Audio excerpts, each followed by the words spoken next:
이제 2주에 걸쳐서 우리 구원과 복음을 확실하게 하고 구원의 확신을 더욱 공고히 하는 시간을 갖도록 하겠습니다.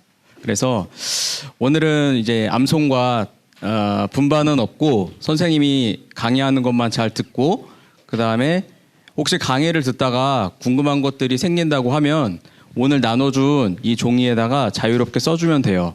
그래서 이 이름이 여기 있고 그 다음에 3가지 질문이 있는데 이름은 써도 좋고 안 써도 좋습니다. 그래서 만약에 내가 이름을 쓰고 꼭 답변을 받고 싶다라고 하는 친구들은 이름을 써주고, 그렇지 않고 그냥 자유롭게 평상시에 궁금했거나 해결되지 않았던 문제들 그런 것이 있다면 여기다 좀 써주는 시간을 갖도록 하겠습니다.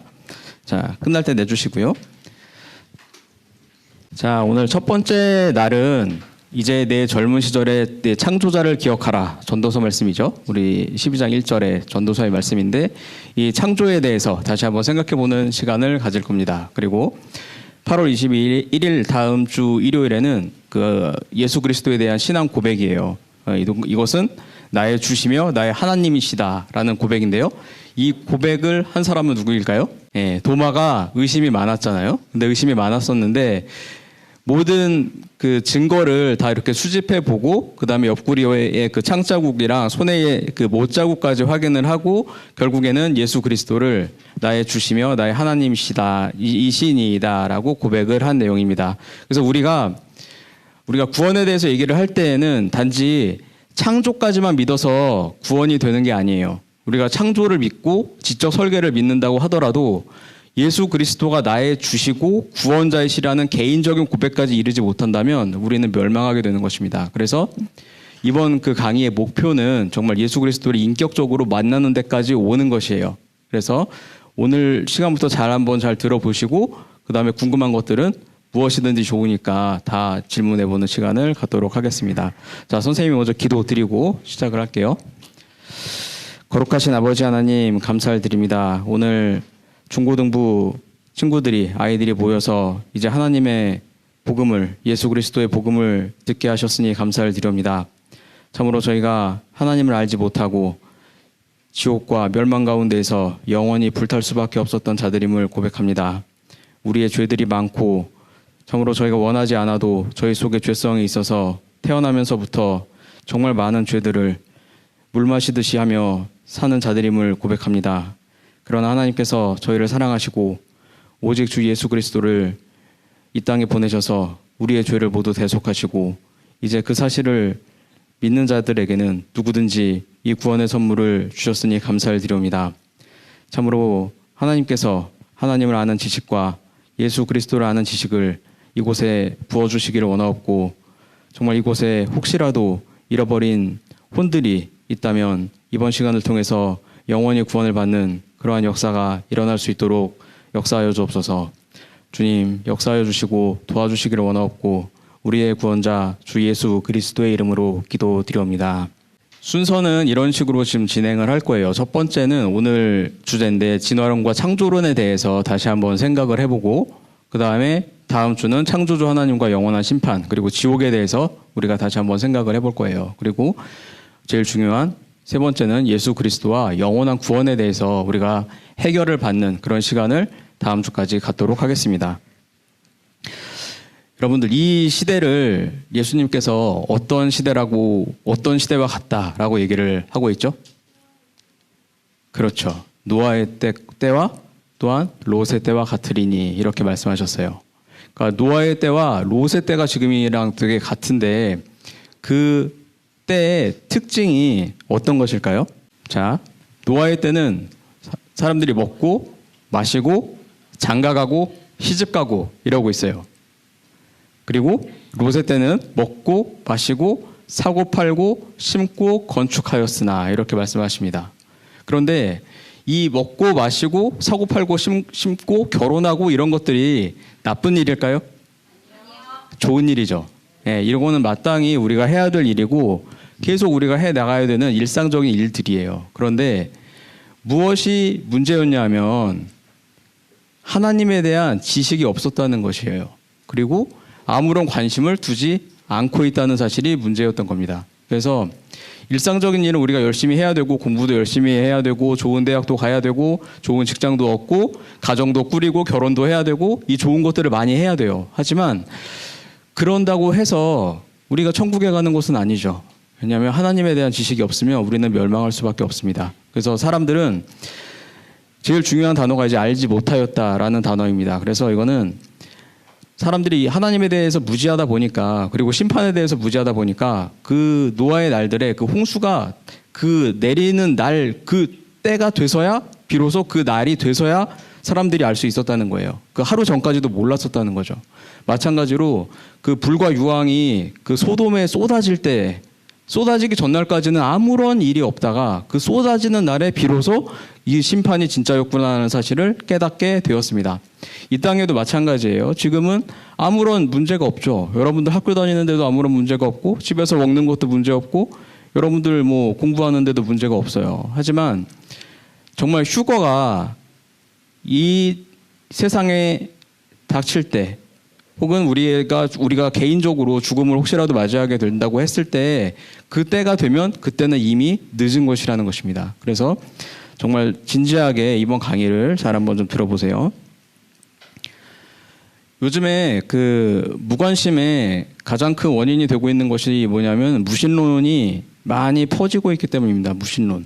신이 없다라고 이렇게 생각을 하는 겁니다. 거기서 제일 유명한 분이 이 리차드 도킨슨이라고 하는 옥스퍼드 대학을 나오신 똑똑하신 분이 한 분 계세요. 이분이 진화론자의 전도사고, 그 다음에 그 2013년도에 그 세계에서 제 1위의 지식인으로 뽑힌 이 분입니다. 그래서 이분이 어떤 식으로 전도를 하고 있냐면, 진화론을 전도를 하고 있는데, 이분은 젊었을 때 이렇게 얘기를 하는 거예요. 인간을 포함한 생명체는 DNA 또는 유전자에 의해 창조된 생존 기계에 불과하다. 그러니까 우리에게 어떤 의미가 있는 것이 아니라 단지 이 몸이 DNA에 따라서 유전이 되고 그렇게 작동을 하는 그런 기계에 불과하다라고 얘기를 하고 있습니다. 그래서 이분은 적극적으로 버스에 이렇게 광고를 붙여서 버스를 이렇게 돌아다니면서 사람들이 많이 볼 수 있도록 전도를 하고 있어요. 자, 여기 뭐라고 써 있죠? God, now stop worrying and enjoy your life. 이렇게 돼 있어요.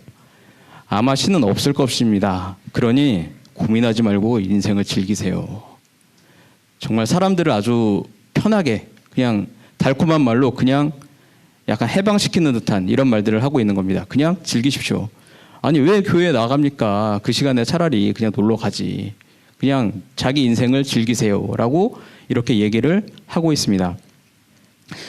이분은 되게 공격적인 분인데 이 무신론에 대해서 하나님은 없다라고 쓴 책들이 상당히 많아요. 그리고 그 책들은 우리나라에서도 150만 부 이상 팔리는 베스트셀러가 좀 되고 있습니다. 그래서 이분이 이렇게 도전을 하는 거죠. 신은 과연 인간을 창조했는가라고 하면서 책 제목이 만들어진 신이에요. 그러니까 신은 계시지 않은데 사람들이 상상 속에서 그 신을 만들어서 거기에다 대고 예배를 드리고 있다. 이런 의미예요. 그래서 뭐라고 써 있죠? 여기 밑에 신의 존재를 의심하라. 인간의 능력을 주목하라. 이렇게 도전적으로 사람들에게 이렇게 얘기를 하고 있습니다. 이 책을 쓰는 목적은 뭐냐면 명백해요.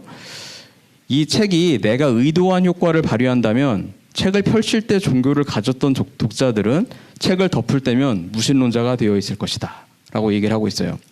그러니까 여러분들이 아무런 생각이 없이 그냥 부모님을 따라서 어려서부터 교회를 다니던 친구들이 있어요. 근데 만약에 정말 거듭나지 못하고 예수님을 인격적으로 만난 적이 없이 그냥 주일학교 분위기에 그냥 잘 적응해서 살고 있다가 여러분들이 이제 대학생이 돼서 자기 마음대로 여러 가지 책들을 접하게 됐는데 이런 책들을 만나게 되면 나는 기독교인인데 이 책을 봤더니 이 책을 덮었을 때는 무신론자가 되어 있을 수도 있다라는 것입니다.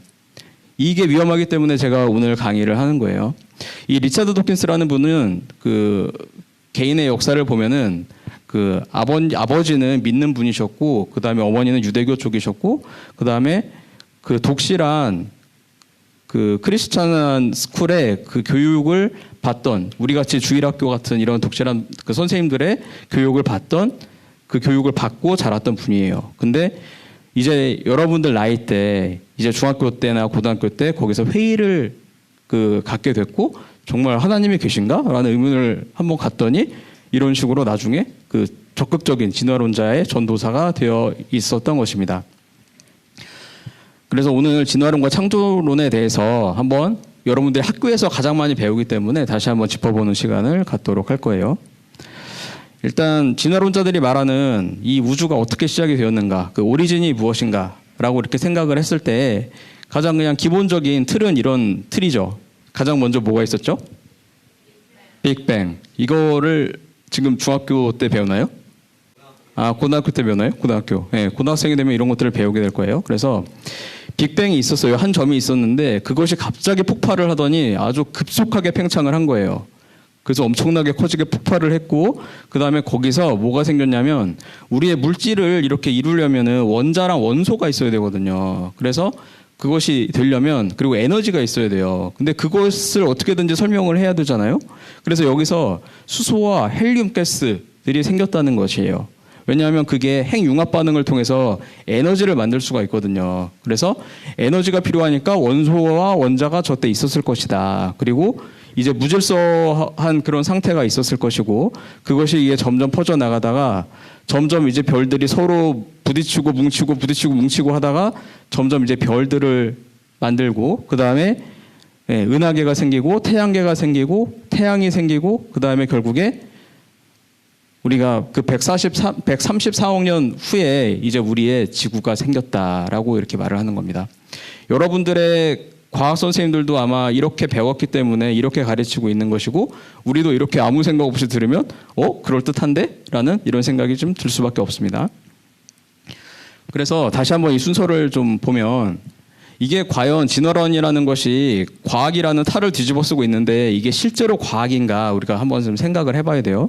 그래서 진화론은 최초에 한 점이 있었는데 폭발을 해서 수소 헬륨이 생겼고 에너지가 필요했는데 마침 핵융합 반응이 일어났고 그거 외에도 여러 가지 원소와 원자들이 있어야 되기 때문에 탄소와 산소와 철 등이 생겼고 그 다음에 질서가 생기더니 태양이 생기더니 별들이 충돌하다가 지구가 생겼고 그 지구의 안에는 핵과 마그마가 있고 그 다음에 원시 바다가 생기더니 거기서 유기물질들이 단백질로 조합되고 원시 세포가 생긴 거예요. 그 다음에 어때요? 이게 이름 그럴듯한가요? 그럴듯하죠 뭔가. 근데 이게 저도 지구학 예전에 배울 때는 이게 별 생각 없이 그냥 받아들여졌어요. 그런가 보다 라고 했어요. 그래서 세포가 생겼는데 그것만 있으면 이렇게 번성할 수가 없죠 우리같이. 그러기 위해서 스스로 RNA와 DNA가 생기기 시작해서 복제를 스스로 하는 거예요 세포들이. 그러더니 식물세포 생기고 동물세포 생기고 거기다 이제 상상 속에서 이제 원시 바다 속에서 해저 생물들이 생기더니 이제 어류들이 생기고 그 다음에 얘들이 땅으로 슬슬슬 이제 기어 올라오기 시작하는 거예요. 그렇게 되더니 공룡, 파충류, 새 이런 애들이 생기고 근데 얘들이 지금 번성하지 못하고 지금 우리 같은 인류가 있잖아요. 그러기 위해서는 이제 소행성이 한번 충돌했어야 되고 그 다음에 포유류가 우세해지고 영장류, 원숭이, 침팬지 같은 애들이 생기고 그 다음에 우리가 고등학교 때 배우는 오스트랄로피테쿠스, 호모 사피엔스 그 다음에 현생 인류가 생겼다라고 이렇게 말을 하는 겁니다. 우리가 이제 과학이라고 말하기 위해서는 이 중에서 관찰되는 게 있어야 되거든요. 관찰할 수 있는 거. 이게 있을까요? 관찰할 수 있는 거 중에 한 포인트라도 있을까요?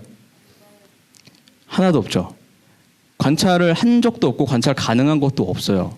근데 과학의 그 정의가 일단 관찰이 가능하고 실험이 가능해서 그것이 재현될 수 있어야 되거든요. 근데 그것이 안 된다는 거죠. 그래서 관찰된 거나 재현된 것이 없고 100% 있는 게 있는데 그것이 뭐냐면 대단한 믿음이에요. 대단한 믿음. 정말. 이거는 어떤 거냐면 단지 돌에서 한 점에서 이런 것들이 폭발해서 인간이 돌에서 나왔다라고 그냥 선언을 하는 거예요. 그러니까 이 사실들이 정말 허무맹랑함에도 불구하고 그냥 과학이라고 불려지고 있는 것들입니다. 실험 관찰 재현이 안 되는 거는 아무런 소용이 없어요. 그런 것들은 과학이라고 말할 수도 없고 이것은 창조도 지금 실험 관찰 재현을 하지 않지만 마찬가지로 진화론도 실험 관찰 재현이 되지 않습니다. 단 한 개도 없고 무생물에서 생명이 발생한 예는 한 개도 없습니다. 진화론자들이 이분 혹시 TV에서 보신 적 있나요? 예, 이분이 요즘에 많이 나와서 물리학에 대해서 말씀하시고 말씀도 좀 재밌게 하시고 겸손하시게 말씀하시는 분이에요.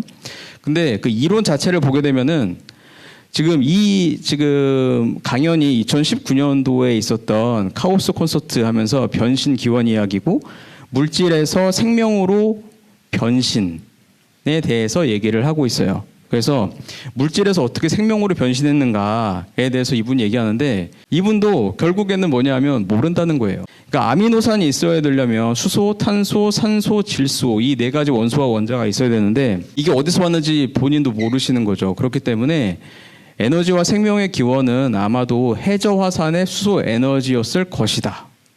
그냥 추측하는 거죠. 관찰해서 증명하는 게 아니고 여기서 생명체가 나오지 않았을까 추측한다라고 그냥 추측한다라는 것이에요. 그리고 끝에서는 뭔가 여기에 대한 해결책이 있어야 되잖아요. 물질에서 생명으로 변신을 했다고 하면 뭔가 해결책을 얘기를 해줘야 되는데 결국에는 결론은 뭐냐면 우리가 알지 못하는 것은 이 복잡한 과정이 어떻게 시작되었나 하는 것이다 라고 얘기를 끝맺히고 있어요. 마찬가지로 이 기원에 대해서 2015년도에 이 하버드 대학교에서 박사 동물학을 하신 분인데 생명이 탄생할 확률에 대해서 좀 얘기를 하고 계십니다. 이 교수님은 좀 솔직하게 그래도 말씀을 하시는데 어떻게 기원이 생겼습니까? 라는 것들을 들으러 많은 분들이 오셨거든요. 근데 이분은 그 시작할 때 그렇게 말씀하시는 거예요. 여러분들은 망했습니다.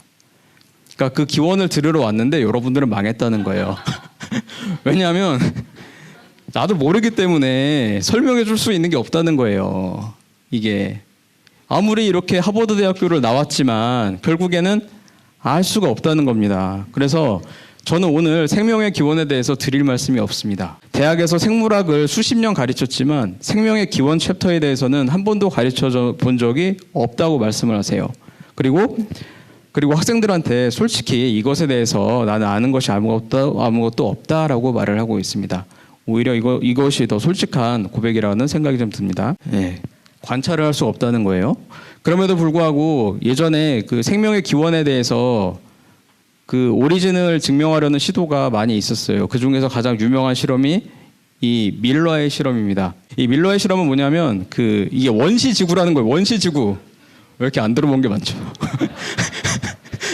이게 원시지구예요. 원시지구. 그래서 여기 끓는 물이 이렇게 있고 여기가 원시 바다고 그 다음에 여기에 원시 대기가 있고 여기서 열을 가했더니 이 원시 대기를 통해서 여기 아미노산들이 만들어지더라. 그러니까 자연 발생할 수 있다. 생명은 이렇게 얘기를 하는 겁니다. 하지만은 지금 우리 대기와는 다르죠. 산소가 없잖아요. 그렇죠? 산소가 있으면 합성이 잘 일어나지가 않거든요. 그래서 그런 것들은 빼고 원시 대기를 그냥 가정을 하고 몇 가지 아미노산을 만드는 데 성공을 했어요. 하지만 아미노산들이 그 몇 가지 만들어졌다고 해서 그것들이 생명체가 될 수 있을까요? 생명체. 만약에 이분들이 그냥 이건 생명체가 이런 것들이 조합되다 보면 있을 수 있어 라고 얘기를 하면 우리는 중학교 때나 고등학교 때 이런 얘기를 듣게 되면 그럴 수도 있겠네. 그냥 이렇게 받아들이게 되는 거잖아요. 근데 실제로는 아미노산들이 생명체를 구성하려고 하면 한 20종류는 있어야 되거든요. 근데 이런 몇 가지만으로 구성이 되지도 않을 뿐더러 이 스스로 저절로 구조와 질서를 막 트랜스포머들 막 서로 막 팔다리가 막 와서 막 붙죠. 이렇게. 그래서 뭐 로봇 하나가 이렇게 완성이 되잖아요.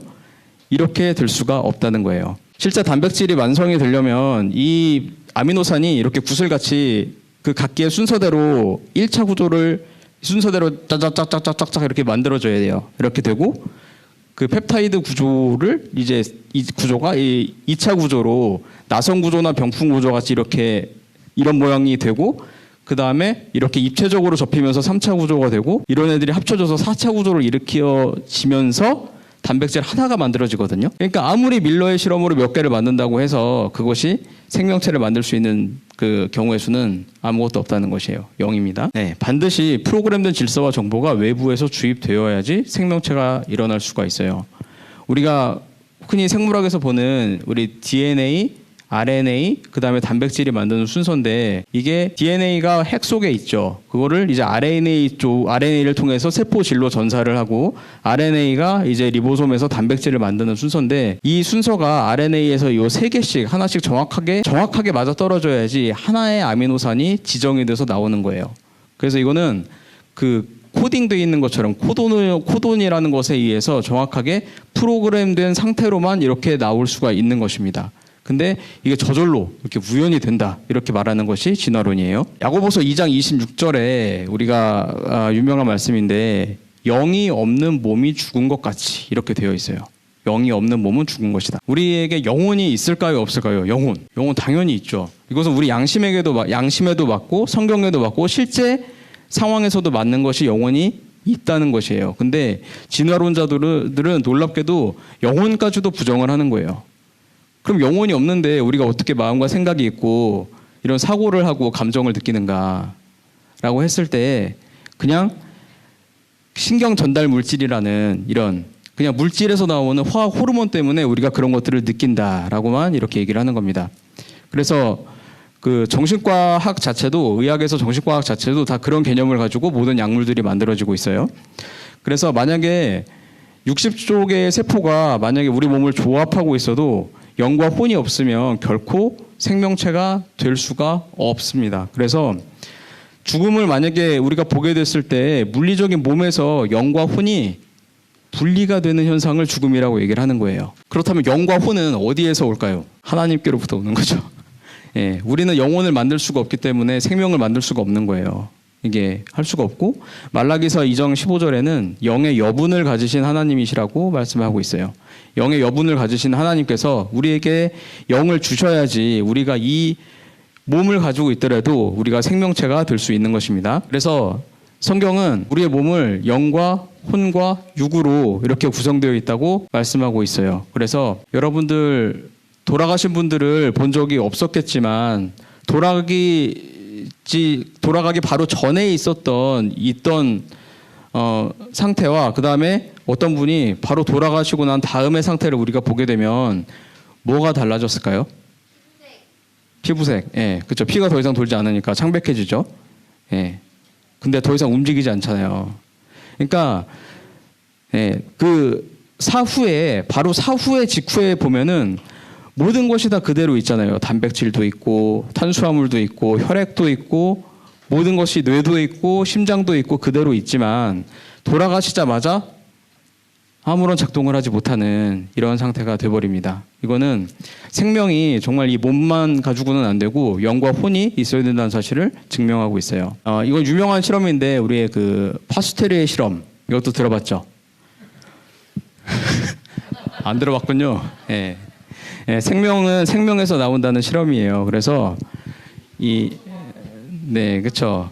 이 당시에만 하더라도 이게 1800년대인데 이 당시만 하더라도 이제 그 생명이 자연스럽게 이렇게 발생할 수 있다라고 믿었던 그런 학설이 많았어요. 예를 들어서 여러분들이 그 잔디나 풀밭 같은데 이렇게 지나다니다 보면 갑자기 개구리가 풀쩍하고 나오죠.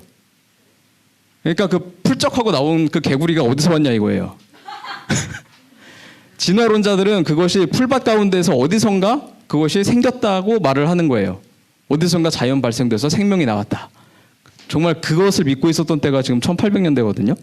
근데 지금 파스테르가 이 미생물을 차단함으로써 멸균을 한 다음에 미생물이 들어올 수 있는 것을 차단함으로써 더 이상 아무것도 생기지 않는다는 것을 증명을 한 거예요. 그래서 생명은 생명으로부터 나오고 그 진화론에서 말하는 자연 발생은 불가능하다라고 밝힌 것이 이 유명한 파스테르의 실험입니다. 우리 제일 중요한 게 우리의 연력학 제2법칙이죠. 이 법칙은 점차 모든 것들은 낡아지고 붕괴한다는 거예요. 이게 지금 우리에게 가장 슬픈 거예요. 사실은 우리 인생에서 슬픈 게 뭐냐면 다 새 걸로 태어나잖아요. 저 새 거. 응애하고 나왔을 때는 다 새 거예요. 여러분들 초등학교 때 막 뛰어놀면 별로 지치는 게 없죠. 그렇죠?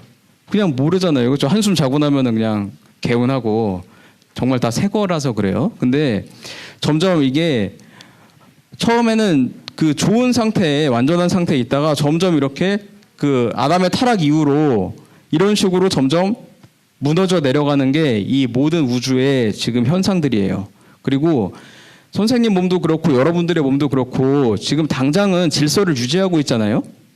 지금 한 7, 80년간은 질서를 유지하고 있지만 보통 한 20대 초반 중반 정도만 넘어가면은 이 몸에 노화가 이렇게 생기기 시작해요. 그래서 20대 중반만 돼도 이런데 잔주름들이 이렇게 생기기 시작합니다. 슬프죠. 계속 젊을 것 같죠. 쌩쌩할 것 같죠. 선생님도 그렇게 생각을 했어요. 근데 지금 만성 피로입니다. 만성 피로. 죽겠어요, 진짜. 그래서 잠깐 반짝 여러분 때가 제일 이쁠 때예요. 특히 고등학생 최절정의 고3 18살 제일 이쁠 때 여기를 딱 지나서 스스로 보기에도 자꾸 거울 보고 싶죠. 예, 네, 자꾸 보잖아요, 거울을. 제 딸만 해도 지금 6학년인데 보는데, 근데 지금 선생님 나이 되잖아요. 거울 보고 싶지가 않아요. 사진도 안 찍어줘요. 사진도 안 찍습니다. 이게 왜냐하면 이렇게 되고 있다는 것을 스스로 알기 때문에 그래요. 예, 이게 참 안타까운 현실입니다. 그래서 태초에 에덴 동산에서는 이 상태에 있는 거예요. 이 상태. 예쁘죠? 예, 이 상태에 있었는데 이게 아담의 범죄 이후로 이제 다 낡아지기 시작해서 결국에는 무너집니다. 여러분들 스마트폰 사면 처음 샀을 때는 삐까번쩍하죠. 기분 좋죠. 예, 깨끗하고 바닥바닥하고. 그런데 그게 한 2년 정도 지나가면서 어떻게 되나요? 까지고 깨지고 부서지고 고장나고 전원 나가고 이렇게 되죠. 예, 그렇죠. 점점 죽어갑니다. 스마트폰도 우리도 죽어가고 스마트폰도 죽어가고, 예, 이런 상태를 가는 걸 이제 제 연력학체 2 법칙이라고 하는 거예요. 근데 진화론은 어떻게 얘기를 하죠? 처음에 한 점이 있었어요. 근데 점점 더 정교해지고 더 좋아지는 것들이 있더니 저절로 성이 세워졌어요. 이렇게 말하는 게 진화론입니다. 우리가 이런 거짓말들을 믿고 그것들을 교육받으면서 우리가 학교에서 지금 배우고 있어요. 성경에서는 뭐라고 말씀을 하시냐면 히브리서 1장 10절에서 11절에 그래서 처음에 땅의 기초를 놓으셨사오며 하늘들은 주의 손이 이루신 작품이니이다 이렇게 얘기를 합니다. 그것들은 멸망할 것이나 주께서는 여전히 계시고 그것들은 다 옷이 낡듯 낡아지리니 이렇게 되어 있어요. 자, 그럼 어떤 게 과학에 맞나요? 실제 과학이랑 팩트랑 맞는 게 이 히브리서 말씀이 과학일까요? 아니면은 지구과학에서 말하는 그 진화론자들이 말하는 것이 과학일까요? 예, 히브리서가 팩트에 맞는 거고 이것이 과학입니다. 그러니까 성경은 역사도 있고 과학도 있어요. 과학이 엄청나게 많이 들어 있습니다. 물리학 법칙이 많이 들어가 있고. 그래서 온 우주를 붙잡고 있는 힘이 지금 존재하고 있어요. 크게 4가지인데 첫 번째는 중력이에요. 중력은 모든 질량을 가진 물체가 서로 잡아당기는 힘입니다. 그리고 전자기력은 전기와 자기를 가진 물체가 서로 잡아당기거나 미는 힘. 그리고 강한 핵력. 핵이 양성자와 중성자로 구성이 되어 있거든요. 그 다음에 전자가 주변에 돌고 있죠. 근데 양성자와 중성자가 서로 끌어당기는 힘. 그 다음에 약한 핵력, 중성자가 양성자로 스스로 변하는 힘. 이 4가지가 온 우주를 붙잡고 있는 힘이에요. 그런데 여러분들 몸이 지금 해체가 되지 않고 이렇게 딱 형태를 딱 유지하고 있는 것 자체가 기적이에요. 지금 연력학체 2법칙에 따라서 물론 전체적으로는 사그라들지만은 일단은 지금 유지하고 있잖아요. 이게 이 자체가 사실 놀라운 거거든요. 이것을 누가 붙잡고 있냐 이거예요. 누가 이 4가지의 힘을 히브리서에서 정확하게 나옵니다. 히브리서 1장 3절에 하나님의 영광의 광채시요 그분 자체의 형상이시며 자신의 권능의 말씀으로 모든 것을 떠받치시는 이 아들께서는 이렇게 나오고 있어요. 여기서 떠받치다라는 단어가 upholding이라는 단어예요. 붙잡고 계시다는 거예요. 이걸 지탱하고 계시다, 붙잡고 계시다. 이런 상태로 지금 우리가 먹고 마시고 살고 즐기고 누리고 있는 거예요. 이게 저절로 생기는 힘이 아니거든요. 그런데 원소들이 해체되는 날이 한번 옵니다. 모든 원소들이 해체되는 날. 그때가 언제일까요? 주의 날이에요. 주의 날. 그러나 베드로 후서 말씀이에요. 3장 10절에서 그러나 주의 날이 밤의 도둑같이 오리니 그 날에 하늘들이 큰 소리와 함께 사라지고 원소들이 뜨거운 열에 녹으며 땅과 그 안에 있는 일들도 불태워지리라. 이 날이 이 새하늘과 새 땅을 만드실 때 한번 지구를 정화시킬 때 한번 오게 돼 있어요.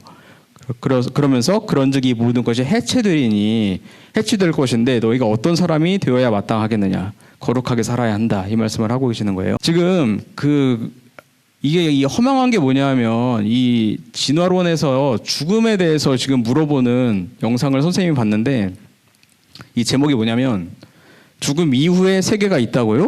라고 물어보는 거예요. 물리학에서 봤을 때 죽음은 어떤 의미인가요? 이렇게 물어보는 거거든요. 그래서 아까 그 물리학의 그 물리학자 김상옥 교수님한테 좀 물어봤는데 이분은 처음에 종교를 가지고 있었던 분이에요. 근데 이제는 이분이 이런 분들이 쓴 책들을 읽고 이제는 신앙이 없어졌어요. 근데 없어졌는데 그러면은 죽음에 대해서 물어보는 거예요. 죽음은 뭐라고 얘기를 하는 거냐 이렇게 얘기했더니 이 교수님이 원자들은 영원히 보존이 된다. 그리고 내가 죽어도 원자의 형태로는 영원할 수 있다라고 얘기를 합니다. 그래서 내가 죽으면은 나의 원자들은 이 나무가 될 수도 있고 아니면 이런 책이 될 수도 있다는 거예요. 내 원자들이. 그러니까 영속한다는 거예요. 내가 죽으면 얘가 되거나 아니면은 다른 그 단풍나무의 그 한 원자가 되거나 이런 식으로 될 수 있다고 이 사람은 얘기를 합니다. 근데 단지 물리학적으로는 그냥 원자들이 여기에 있던 원자가 저쪽으로 갔다 이거예요. 여기 있던 원자가 피아노가 될 수도 있고. 근데 이 사상이 지금 어떤 사상이랑 가장 비슷하죠? 여기 써있죠. 윤회. 예, 윤회 사상이랑 상당히 비슷한 거예요. 내가 죽어도 그러니까 어떤 분이 돌아가셨을 때 이렇게 위로를 하는 거예요. 나중에 다음 생에는 더 좋은 것으로 태어나실 수 있습니다. 장례식장에 가서 이렇게 얘기할 수밖에 없는 거죠. 그러니까 이게 이 윤회라는 사상이 단순히 그 진화론은 진화론이고 그냥 다른 종교나 그런 사상은 그냥 이교다 이렇게 얘기하는 것이 아니라 그 사상은 사실상은 이게 다 속에서 일맥상통하게 되어 있어요. 그래서 아니 그렇다면 우리가 죽은 다음에 아무것도 없어지고 잠자는 것 같이 돼버리고 내 원자가 그냥 어떻게 떠돌아다닐지 모르는데 그러면 인생은 왜 열심히 살아야 되는 거죠? 이렇게 물어봤거든요. 아나운서가 앵커가 그랬더니 왜 인생을 열심히 살아야 하는지 물리학적으로는 답이 없습니다 라고 얘기를 하는 거예요. 아 정말 안타깝더라고요. 저는 이게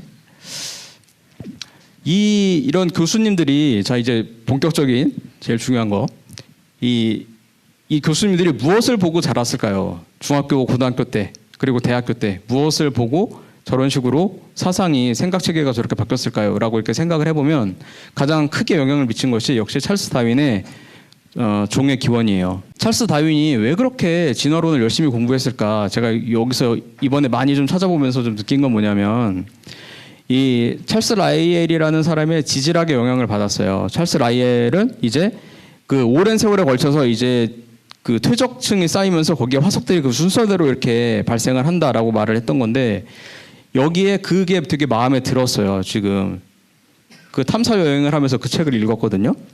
근데 이 찰스 다윈의 자서전을 보게 되면은 이렇게 써놨어요. 기독교는 참으로 지독한 교리다.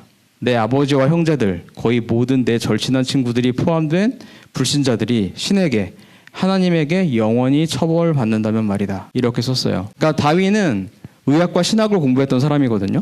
근데 그것을 공부하고 난 다음에 이게 마음에 안 들었던 거예요. 이 사상. 그러니까 내가 내 친구를 좋아하는데 그 친구가 하나님을 안 믿는다는 이유만으로 지옥불에 던져준다는 게 이게 말이 되느냐. 그리고 내 가족이 내가 사랑했던 부모님이 돌아가셨는데 지옥에 가셨다고? 그게 맞으면 믿지 않고 돌아가셨으면 지옥에 가실 수밖에 없는데 정말 그러면 그게 말이 되겠느냐 하면서 거기에 대해서 정말 상당한 증오심을 가지고 있었습니다. 그렇기 때문에 어떻게 해서든지 하나님 외에 다른 어떤 발생이 있지 않을까 더 열심히 찾게 됐던 거예요. 그래서 이게 찰스 라이엘이 만든 우리 그 지질 연대표죠. 이거는 교과서에 항상 실려 있을 거예요. 예, 지질 연대표가 우리 희생대, 원생대, 고생대, 중생대, 신생대 해가지고 가장 이제 미개한 것들로부터 이 순차적으로 오랜 세월을 거쳐서 이런 것들이 쌓여 나가기 시작했다고 지금 찰스 라이엘이라는 사람이 만들었고 그 다음에 찰스 다윈이 이 사람의 그 영향을 받아서 더 진화론을 발전을 시켰어요. 근데 더 재밌는 건 뭐냐면 우리가 이런 것들을 만들었을 때 뭔가 이렇게 막 연구를 하고 분석을 해서 이런 것들을 만들었을 거라고 우리는 생각을 하잖아요. 근데 전혀 그렇지 않았다는 거예요. 이 사람이 볼 수 있는 화석은 되게 제한적이었고 그리고 그 많이 우리가 얘기하고 있는 그 탄소 동위 원소를 통해서 연대 측정법을 얘기하는데 그 측정법조차도 이 이후에 1947년도에 되어서야지 이것들이 나타났습니다. 그리고 더 말이 안 되는 것은 이 탄소 동위원소 방법 자체가 상당히 불완전한 방법이라는 거예요. 신뢰할 수가 없어요. 모원소에서 자원소가 분해돼서 이렇게 반으로 점점점 줄어나가는 반감기를 이용해서 하는 것인데 이것은 가정 자체가 모원소랑 자원소가 처음에 얼마 비율로 있었는지를 알아야 되거든요. 근데 전혀 알지 못하는 상태에서 이런 방법들을 진화론자들이 좀 사용하고 있고 마음에 드는 것들을 그 취사 선택해서 자기들 교과서에 실는 거예요. 아무튼 라이엘 자체는 이것을 만들 때조차 어떤 과학적인 방법을 동원한 것이 아니라 자기가 화석을 일부 채취를 하고 거기에 자기의 상상을 덧붙여서 이런 그림을 만들었다는 것입니다. 이거는 좀 중요한 그림인데 이 팩트 체크를 우리가 한번 해봐야 돼요. 우리가 6일 창조 다 믿으시죠? 6일 창조. 24시간씩 6일 창조가 유일한 진리입니다. 근데 우리가 그 첫째 날에 땅이 있었죠. 땅. 처음에 하나님께서 하늘과 땅을 창조하시니라. 땅이 있었어요. 근데 그 땅은 처음에 있었고 그 다음에 셋째 날에는 뭐가 나오죠? 육지가 나와요. 그러니까 하루 만에 24시간 하루 만에 이제 모든 물이 한 곳으로 몰려가고 마른 땅이 이렇게 드러나서 육지가 되었습니다. 그때는 퇴적층이 이렇게 나왔는데 화석이 없죠. 왜냐하면 그러니까 보통 이게 진화론자들이 말하는 희생대, 원생대, 고생대 이렇게 되거든요. 근데 처음에 땅이 있었죠. 근데 급격하게 물이 빠지게 되면은 퇴적층이 생기거든요. 그래서 생물이 없는 원생대 지층이 있어요. 육지가 드러나고 그 다음에 우리가 지금 가장 많이 생물들이 발견되는 고생대, 특히 캄브리아기가 오게 됩니다. 그래서 갑자기 이런 생물들이 무수하게 발견되는 시기가 이 캄브리아기거든요. 그거를 우리가 이제 캄브리아기 화석 대폭발이라고 얘기를 해요. 근데 이렇게 되려면 그 위에서 비가 많이 내리는 것도 있어야 되지만은 어떤 게 있어야 되냐면 노아의 홍수에서는 급격한 대홍수와 함께 기품의 샘들이 터져 나온 거예요. 이렇게 되면서 이 갑자기 여기에 그 완성된 생물들이 한 번에 묻힐 수 있게 되었던 것입니다. 그래서 노아의 홍수의 그 모습을 보면은 대부분은 바다 생물들이에요. 95%는. 그리고 척추 생물들은 별로 없고 진화의 증거도 그것들이 이제 아래부터 이제 미개한 것들이 이렇게 쌓였다고 생각을 하지만 실제 화석의 증거들을 보면 갑자기 빠른 물살로 갑자기 터져서 이렇게 나왔을 때 그 묻힌 순서와 위치에 따라서 그 화석들이 이렇게 발견되는 것을 보게 됩니다. 이것은 참 이게 최근에 그 2017년도 뉴스인데 우리가 멸종했다고 여기는 많은 생물들이 있거든요. 멸종했으면 없어야 되잖아요. 오래전에 멸종을 했으면 없어야 되는데 실제 뉴스에 이런 게 나온 거예요. 놀랍게도. 그러니까 멸종해서 없어야 되는데 지금 갑자기 살아있는 화석, 긴 꼬리 투구새우가 대거 발견된 거예요. 이게 지금 어디냐면 우리나라의 논이에요. 논. 뭔가 먼 데서 발견된 게 아니라 우리나라 논에서 이게 엄청나게 발견된 거예요. 이게 삼엽충 같은 애들이거든요. 근데 그 모습이 7천만 년 전 모습과 거의 같다. 놀랍다는 거예요. 이게 당연히 같을 수밖에 없죠. 그리고 3억 년 전 모습과 똑같은 실러캔스, 우리 실러캔스 많이 배우죠. 진화론의 증거로 많이 등장하는 것들인데 실러캔스 화석은 약 3억 9천만 년 전에 이게 있었는데 멸종했다고 여기고 고생대 대본기부터 중생대 백악기 사이에 있었대요. 근데 지금 어디 있죠? 네, 바다 밑에 잘 살고 있어요. 그러니까 노아의 홍수 때 살아남았으면 그냥 그 모습 그대로 있는 거죠. 얘가 달라지거나 더 좋은 어떤 물고기가 된 것이 아니라는 말씀입니다. 이것은 제가 그림이 우리를 노예로 만드는 몇 가지 예를 좀 생각을 해보면 아까 지질 연대표도 그 그림을 보게 되면 우리가 노예가 되는 거예요. 저렇게 사람이 생겼구나 이렇게 좀 생각을 하게 되는 거죠. 근데 이것도 마찬가지예요. 이건 헤켈이라는 독일 사람이 이 배아의 이런 모습들을 이렇게 보면서 이게 다 비슷하게 생겼다라고 논문을 쓴 거예요. 그렇기 때문에 연어나 도롱뇽이나 거북이나 닭이나 사람이나 결국에 처음에는 다 공통적으로 다 같은 조상을 가지고 있다. 그렇기 때문에 우리가 낙태를 할 때 낙태의 그 원인 중에 하나가 뭐냐면 낙태를 해도 된다라고 말하는 원인 중에 하나가 뭐죠? 동물과 우리가 차이가 없다라는 사상이거든요. 그러니까 죽여도 되는 거예요. 우리가 그 고기 먹듯이. 근데 그런 것들을 뒷받침하는 것들이 이런 그림이에요. 근데 실제로는 이게 그 사람이 그린 해켈의 그 진화론자가 그린 건데 실제 사진을 1997년도에 찍어봤더니 다 다른 거예요. 이것도 가짜고 이것도 가짜고 이것도 가짜고 이게 논문이 다 조작된 거라고 밝혀졌습니다. 완전히 다른 거예요. 각기 종류대로 다 이런 것들이 다른 것입니다. 그 다음에 우리를 노예로 만드는 그림이 또 이거죠. 생명의 나무인데 이것이 실제 어디서 나왔느냐. 이 찰스 다윈의 그 메모 노트에서 나온 거예요. 이게 실제로 찰스 다윈이 이것을 자기가 그린 거예요. 자기 아이디어를. 아, 이랬으면 좋겠다. 희망을 그린 거예요. 희망을. 아, 이랬을 쓸 것이다. 가설을 세웠는데 근데 그게 현대에 와서 이렇게 그림이 바뀌고 여러분들의 교과서에 실리는 겁니다. 그럼 여러분들은 아, 우리는 여기 공통조상으로부터 이렇게 해서 원숭이를 거쳐서 내가 됐구나. 이렇게 속게 되는 거죠. 우리가 성경에서 가장 중요한 그 단어가 각기 종류대로예요. 이건 한번 따라 읽어볼까요? 각기 종류대로. 그 카인드대로 하나님께서 만드셨다는 거예요. 그래서 실제로는 이거는 다윈이 그린 그림인데 실제로는 이런 것들이 각각 그 다리가 다 끊어져 있죠. 이런 나무 줄기들이. 이거는 부척투 동물이고 물고기, 양서류, 파충류, 새, 포유류, 원숭이, 사람 이런 것들이 각각 독립적으로 존재를 하고 있다는 거예요. 실제로는. 근데 교과서에서는 여전히 이 그림이 실리고 있습니다. 역시 우리를 노예로 만드는 그림인데 이 침팬지가 지금 우리 같은 사람이 되기 위해서는 여기가 있어야 되거든요. 이 과정이. 근데 없죠. 사실은 실제로. 화석을 연구해 보면 이런 화석이 발견되지 않습니다. 하지만 그냥 이 상상도와 발견되지 않은 화석들이 이렇게 그냥 실려서 교과서에 그냥 실리는 거예요. 그래서 사람들에게 무신론, 하나님은 없어 이렇게 얘기를 하는 겁니다. 화석은 진화가 아니라고 말한다. 이런 책의 표지예요. 여러분들 이게 무슨 뼈인지 알까요? 어디서 많이 본 뼈 아닌가요, 이거? 맞았어요. 이게 오스트랄로피테쿠스의 뼈 사진이에요. 여러분 이게 사람으로 보이나요, 이게? 이 뼈가?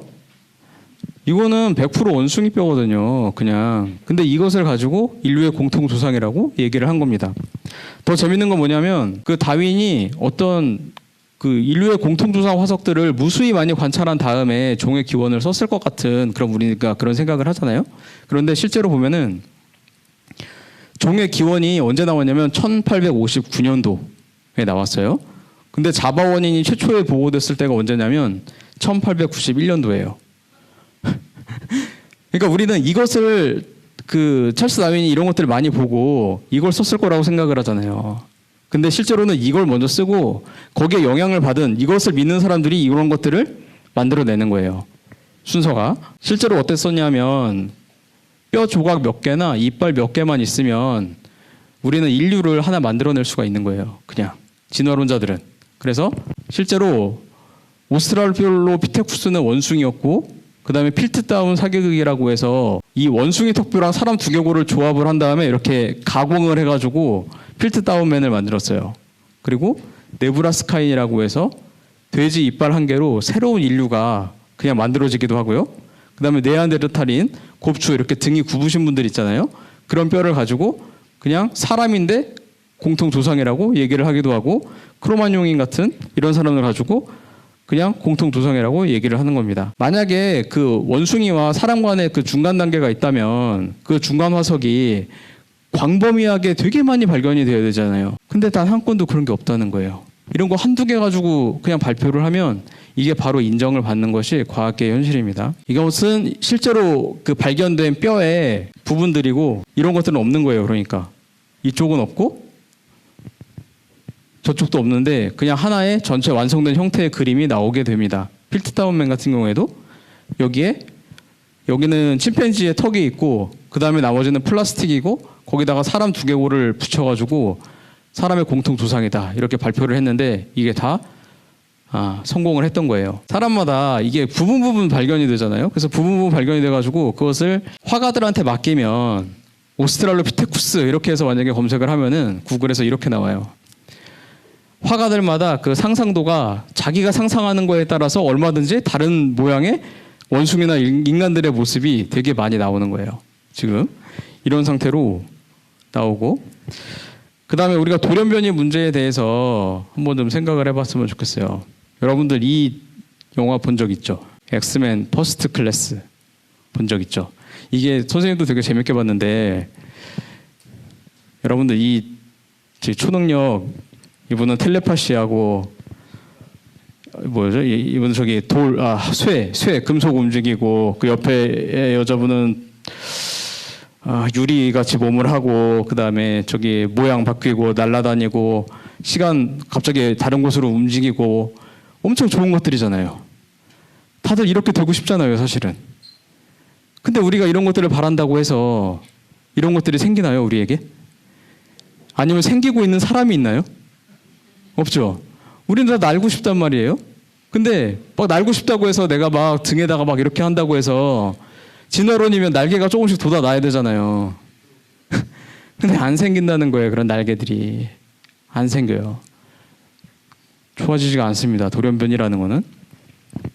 아까 그 리차드 도킨스가 그 돌연변이 문제에 대해서, 이분이 2017년도에 우리나라에 와서 어떤 그 청중이 직접 질문을 한 거예요. 계속 좋아지잖아요, 점점. 그런데 그러면은 영화 엑스맨과 같은 다음 인류의 모습은 있을 수 있는가라고 청중이 물어봤는데, 이분은 또 자가당착이 뭐냐면 인간에게 대변이는 일어나지 않을 것이다. 일어난다면 어떤 이점도 없을 거라는 거예요. 그리고 괴물과 같은 모습이 나올 것입니다. 이렇게 대답을 하더라고요. 점점 더 좋아져야 되는데 왜 괴물과 같은 모습이 나오죠? 그러면서 좋은 방향으로 갈 가능성은 적다. 그 다음에 안 좋은 방향일 것이며 여태까지 그래왔다라고 얘기를 합니다. 스스로 모순이 되는 거예요. 이게 안 맞아요. 자기가 가르치는 거랑. 그럼에도 불구하고 진화론이 인기가 있어요. 사람들이 진화론 하면은 다 베스트셀러가 됩니다. 왜 이게 인기를 얻을까요? 하나님에 대한 적대감이 있기 때문에 그래요. 인간에게는. 하나님을 싫어하는 게 있어요.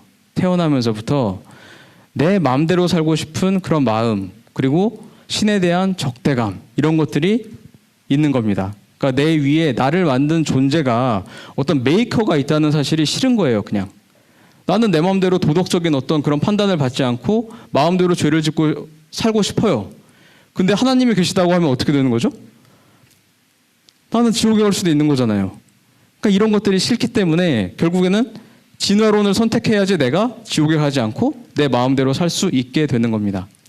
이게 근본적인 원인이에요. 그래서 계속 이 디자인이 어떻게 생겼느냐고 했을 때, 지금 도킨스가 왜 자꾸 누가에 자꾸 집중하느냐, 누군가 있다고 자꾸 말하지 말라 이렇게 얘기를 하거든요. 누군가 있다고 말하는 게 거슬리는 거예요. 그냥 우리 위에 더 높은 존재가 있다는 사실에 대한 그 거부감, 이런 것들이 문제입니다. 그래서 어떤 사람이 정말 내가 하나님을 믿지 않기로 작정을 해버리면 그 사람은 진화론을 선택하게 돼 있어요. 진화론이 사실이라서 믿는 것이 아니라 내가 그냥 작정을 하는 거예요. 그냥 나는 내가 인생의 주인공이야. 어제도 그 사탄의 그 괴계에 배웠죠. 그런 것들에 대해서 인생의 주인공이야 이렇게 선언하면은 그게 제일 좋거든요. 그렇게 해버리면 그는 거짓말을 믿게 돼 있다고 말씀을 하십니다. 그러니까 진화론의 뿌리는 바벨탑과 인본주의에 있어요. 바벨탑에서 사람들이 노아의 홍수 이후에 자기들이 탑을 쌓고 뭐라고 얘기를 하냐면, 우리가 이 탑을 쌓고 다 같이 흩어짐을 면하자 이렇게 얘기를 하거든요. 지금도 마찬가지예요. 진화론을 말하는 사람들은 하나님을, 창조주를 생각 속에서 몰아내고 흩어짐을 면하자라고 선언을 하고 있는 것입니다. 이제 거의 끝인데요. 우리 그 진화론과 창조론의 3대1 토론 영상이 있어서 이게 한 2시간이 넘는데 선생님이 한번 자세히 봤거든요. 근데 이 켄트 오빈드라는 우리 그 창조과학자 형제님이 이렇게 말씀하시더라고요. 사람들이 하나님에게서 도망하려고 하는 것은 도둑들이 경찰서에서 도망가려고 하는 것과 같다. 팩트가 있지만, 진화론의 홍수의 증거를 거부하는 것은 그것을 인정할 때 자신들을 심판하시는 하나님의 권위를 인정하기 때문이다. 노아의 홍수를 인정하게 되는 순간에 뭘 인정하게 되는 거냐면, 나를 심판하시는 하나님이 내 위에 계시다는 사실을 인정하게 되는 거예요. 근데 그 사실을 인정하고 싶지가 않은 거죠.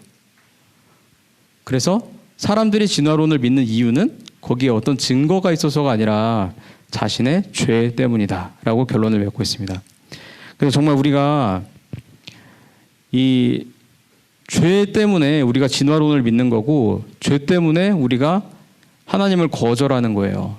그래서 우리가 이 죄 문제를 확실하게 해결을 해야 우리가 천국에 가는 것이고, 정말 구원이라는 것은 우리에게 선물이잖아요. 선물은 받기만 하면 천국에 갈 수 있는데, 이 선물을 거절하고 정말 진화론을 선택하면은 정말 우리는 안타깝게 되는 겁니다. 비극이 되는 거예요. 비극. 태어난 게 정말 비극이 되는 것은 이런 진화론을 선택하는 것입니다. 그래서 오늘 내용을 잘 생각을 하고 하나님이 계시다는 사실을 잘 알고 거기에 대한 확신을 좀 가졌으면 좋겠어요. 그리고 다음 시간에는 우리의 죄 문제를 해결해 주신 예수 그리스도에 대해서 배워보는 시간을 갖도록 하겠습니다.